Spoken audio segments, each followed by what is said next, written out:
If you like rocket top, roll tide, rock and roll up high, y'all better let me know. So if you came to turn up, let your redneck loose. Hello hello, bienvenue dans cette FAQ spéciale Route 66. Pour ceux qui ne me connaissent pas, moi c'est Marion, maman de Enola, 3 ans, en couple avec Lucas depuis bientôt 10 ans maintenant. On parcourt les États-Unis depuis la naissance de notre fille. Lors de notre dernier road trip, on a parcouru la route 66 de Chicago à Los Angeles. Si vous ne me connaissez pas, vous pouvez me suivre directement sur Instagram, Une Famille au State, ou sur tous nos réseaux sociaux. Les liens seront directement en description. Alors j'avais posé une petite boîte à questions directement au retour de ce road trip où j'ai reçu énormément de questions, du coup je vais y répondre maintenant. On m'a demandé du coup pourquoi avoir fait de Chicago à Los Angeles et pas de Los Angeles à Chicago. Alors tout simplement parce que le départ de la route 66 officiel, enfin le réel départ est de Chicago jusqu'à Los Angeles.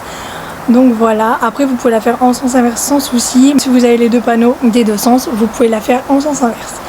On m'a également demandé pourquoi au mois de mai. C'était un peu renseigné avant, donc à savoir que nous on l'a fait en Harley Davidson et en voiture. Donc on s'était un peu renseigné, les meilleures périodes étaient de mai à septembre. On avait vu que septembre c'était un peu plus touristique et vu que la petite n'est pas encore scolarisée, on s'était dit c'est mieux au mois de mai. Donc on est parti du 1er mai jusqu'au 30 mai du coup, donc un mois complet sur la route 66. Et franchement je vous conseille vraiment d'y aller en mai si vous pouvez y aller, parce que c'était très peu touristique. Toute la première portion du coup, de l'Illinois jusqu'à peu près au Kansas, même Texas, vous avez vraiment personne. On a croisé 2 couples de Français sur tout le long de cette portion. Après par contre quand vous arrivez en Arizona, là vous arrivez dans la partie la plus touristique de la route 66, donc là vous allez avoir du monde peu importe à quelle saison vous y allez. Au niveau de la météo, on a eu de la pluie au début, donc on a dû franchement avoir 2 jours de pluie totale toute la route 66. On a eu des jours où il faisait vraiment froid, on a dû racheter quelques pulls, etc. Donc c'était vraiment dans le Missouri, dans le Kansas et dans l'Oklahoma. Faut savoir qu'en Oklahoma vous avez vraiment la Tornado Alley, donc c'est toute une portion de la route où vous pouvez croiser des tornades. On a eu de la chance de ne pas en avoir une, mais on était vraiment en pleine saison des tornades. Donc là on a eu de la pluie pendant 2 jours, mais sinon au niveau de la météo ça allait très bien. Au début on a eu plutôt froid, par contre en arrivant vers, parce qu'on a fait un petit détour vers Phoenix, etc. Là on a eu très chaud, mais sinon tout au long de la route 66 c'était un peu près mitigé. Au plus chaud on a eu 38 du coup à Phoenix, et au plus froid on a dû avoir 11 degrés, donc du coup dans le Missouri. On m'a demandé au niveau de l'itinéraire de détailler étape par étape. Je vous ai fait un réel directement sur Instagram que vous pouvez voir, je vous détaillerai tout ça également en description. Donc à savoir qu'on est parti un mois complet, on a fait quelques détours sur la route 66, qu'on est parti jusque Milwaukee pour faire le musée Harley par exemple, et après on est descendu au niveau de l'Arizona, on a fait Phoenix et Sedona qui ne sont pas sur la route 66, et même Monument Valley du coup en Utah qui n'est pas sur la route 66. On a fait des petits détours. La question qui est sans doute le plus revenue, c'est le budget. Alors pour être totalement transparente avec vous, vu que je travaille avec les offices de tourisme et j'ai énormément de partenariats sur place, ça réduit totalement les coûts. Mais pour une idée d'exemple, on a pu travailler avec Eagle Rider en collaboration sur ce road trip, donc on a payé la moto beaucoup moins cher, mais pour un mois de road trip on a 6 000 € pour la moto, donc de Chicago à Los Angeles. Donc Eagle Rider c'est vraiment le top du top pour louer une Harley aux États-Unis. On vous conseille de passer par Eagle Rider si vous louez une Harley Davidson. On avait eu un petit souci du coup au Nouveau-Mexique et l'activité était géniale. On a dû aller chez Harley, nous ont changé une petite pièce, etc. Mais on a pu reprendre la route le jour même, donc ça c'était vraiment top. Pour un budget plutôt global, je dirais si vous prenez une moto automatiquement ça augmente, mais on doit être aux alentours de 14-15 000 €, donc pour 3. Et sans moto du coup, donc le budget va automatiquement descendre, mais après tout dépend. Par exemple au niveau des restos, on a fait beaucoup de restos alors qu'il y a des gens qui font plus du pique-nique, etc. Le budget est vraiment spécifique à chacun et à chaque famille, mais grosso modo pour 3 semaines, un mois de road trip, on est aux alentours de 10-12 000 € pour 3 personnes. Donc voilà, nous c'est à peu près ce qu'on utilise tous les ans au niveau du budget, mais franchement automatiquement si vous prenez une moto le budget va augmenter, que si vous en prenez pas le budget va diminuer. Même au niveau des activités, si vous faites plus d'activités le budget augmente. Et bon, chacun gère son budget comme il le souhaite, donc grosso modo on va dire on est entre du 10, 15, 16 000, allez si vous prenez une moto, budget large. Donc à savoir que moi je vais détailler notre budget à nous personnellement directement sur mon compte Instagram Une Famille au State en réel. Mais voilà, donc, on m'a également demandé ce qu'on avait moins aimé au niveau de la route 66. Alors je vous avoue qu'on a vraiment tout aimé. Alors à savoir que il ne faut pas vous attendre à énormément de choses sur certaines portions.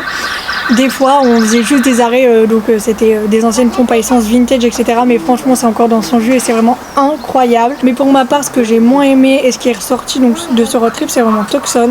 Donc on nous avait dit d'y aller, etc. On n'a pas vraiment aimé Tucson. Donc après, chacun a des goûts et des couleurs différents, mais nous, on n'a vraiment pas aimé la vibes de Tucson. Et également, donc nous, on n'est pas très fan de Los Angeles. Là, on s'est arrêté à Los Angeles justement pour terminer la route 66. Mais l'ayant fait il y a déjà 2 ans, on n'a toujours pas trouvé d'attrait plus que ça de Los Angeles. On n'aime pas du tout la vibe de Los Angeles. Il y a des gens qui vont adorer LA et il y a des gens qui vont moins aimer. Nous, on fait partie de ceux qui aiment le moins. Mais franchement, si vous venez à Los Angeles, je vous conseille de faire Disney et non Universal, du moins si vous avez un enfant en bas âge, même si on avait adoré Universal il y a 2 ans maintenant. Si vous avez un tout petit, c'est vraiment mieux d'y aller à Disneyland. Donc si vous venez à Disney, il faut vraiment faire l'attraction Incroyable Moment avec Monsieur Lincoln. Donc avant c'était un animatronics de Abraham Lincoln et maintenant c'est un animatronics de Walt Disney où vous replongez dans sa vie, du coup de son enfant jusqu'à la création du premier parc, jusqu'à son décès et même l'invention des studios.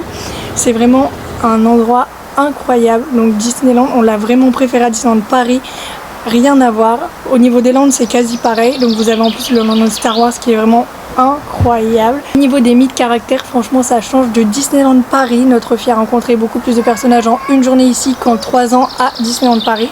Alors qu'on y va tous les ans depuis qu'elle est née à Paris. Et franchement, rien à voir. Au niveau de l'attente, la fluidité, etc. des attractions, on n'avait pas pris de fast-pass de nous parce qu'on s'était dit bon, ça ira. Donc là-bas c'est des Lightning Pass, mais bon c'est pareil que les fast-pass ici en France. Mais franchement, la fluidité, enfin tout était super. On n'a pas trouvé ça plus cher, etc. On a mangé au restaurant sur place du coup 2 fois. Et franchement, on n'a pas trouvé ça excessivement cher. Au niveau des boutiques souvenirs, vous avez du merch incroyable. Et les 100 ans de la route 66 cette année, mais c'est également les 250 ans des États-Unis. Pour moi, du coup, c'était super important de venir ici où tout a commencé. Donc franchement, le parc est incroyable. Oui, il ressemble beaucoup à celui de Paris, surtout au niveau de Fantasyland. Donc vous avez à peu près les mêmes attractions. C'est concentré sur le parc classique. Alors attention, vous avez beaucoup de gens qui m'ont dit que c'était vieillissant, etc. Nous, on l'a carrément préféré à Disneyland Paris. On m'a également demandé quel était le plus bel état de la route 66. Alors nous, on a adoré l'Illinois, on l'avait jamais fait. Et franchement c'était un super bêta avec plein de choses à découvrir sur la route 66. Mais s'il y a vraiment un état où c'est vraiment majestueux et si vous n'avez jamais fait la route 66, l'Arizona, je pense que c'est vraiment la portion la plus belle. Parce que du coup, pour la petite histoire, Angel Delgadio, donc c'est un barbeur de Seligman, c'est lui qui a fait renaître la route 66 en créant une association. Donc c'est vraiment grâce à l'état de l'Arizona que maintenant la route 66 revit, entre guillemets, donc vraiment au niveau touristique. Et franchement c'est trop bien. Mais franchement pour nous la plus belle portion c'est vraiment l'Arizona, ensuite l'Illinois et le Texas. On a adoré. Donc il y a vraiment un très petit bout au niveau du Texas. Donc vous avez Amarillo avec le Big Texan, super connu. Donc c'est un restaurant où vous mangez de la viande, c'est très bon. Il y a également Cadillac Ranch au Texas. Mais vous avez également le midpoint, donc le milieu de la route 66 à Adrian, et ça mérite vraiment d'être visité. Mais franchement pour nous, notre coup de cœur c'est vraiment Arizona, Illinois et Texas. On demandait également est-ce que ça valait le coup de faire toute la route 66. Alors nous, l'ayant fait en Harley, donc mon papa et mon mari, franchement ils ont adoré de couvrir toute la route 66 à moto. Nous en voiture aussi c'était génial. Pour les enfants vous avez plein de petits spots super kids friendly également. Vous avez des musées, etc. C'est vraiment chouette. Et puis toute la portion vraiment Arizona, même Texas ça commence un petit peu.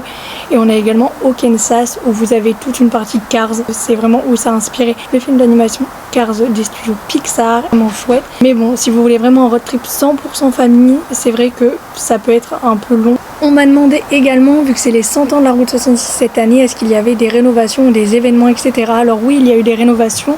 Par exemple, nous, quand nous y étions, Baleine Bleue était en train d'être rénovée, donc on n'a pas pu s'approcher, mais on l'a vu de loin quand même. Il y a également Gemini Giant, donc on a pu aller au pied de la statue, mais elle a été repeinte pour l'occasion des 100 ans également. Vous avez tout au long de la route 66 aussi plein de panneaux qui célèbrent les 100 ans de la route, donc c'est superbe. On a vu également des gâteaux, etc. spécial 100 ans de statue dans certaines villes, et ça c'est vraiment trop bien parce que ils ont tout fait pour faire revivre la route 66. Du coup cette année c'est vrai que c'est l'année vraiment où il faut faire la route 66 parce que c'est les 100 ans, mais c'est surtout aussi où il y a plein d'événements. Donc vous avez des ratios de voitures, etc. Je vous mettrai directement le calendrier en description. Tellement demandé quel serait notre prochain road trip. Alors pour l'instant on est plus sur la Nouvelle-Angleterre. Donc le Maine, le New Hampshire, le Vermont, le Connecticut également, Rhode Island. Donc on vous emmènera également sur ce road trip et on pense le faire au mois de octobre pendant la saison d'Halloween. La FAQ est dès à présent terminée, donc vous pouvez nous retrouver directement sur tous nos réseaux sociaux, également sur le blog, je détaille tout ça en description. Moi je vous dis à bientôt sur les routes américaines. Y'all better let me know.